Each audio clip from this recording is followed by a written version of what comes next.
nasa ostubo lang na ako eh. Ayaw na ako. Bakit pinag-iigitan yung kapatid nyo? Hindi ka man lang papipili ng babae. Ito nga, ito yung pinili ko. Grabe ito mga po. Lalayasin kita. Grabe naman yung mga kapatid Bibigyan mo. ng sustento. Hindi, may paglalaban ko. Hindi na nakikinig sa akin to.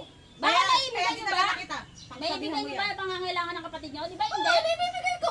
Hoy, Kapatid ka may ibigay mo? Pangangailangan niya? hoy ate, wag mo sinisira ang buhay ng kapatid O ko. hindi ko sinisira. Hindi ko sinisira. Eh, ikaw matanda ka na. Oo, ano Malapit ka ng lamunin ng lupa.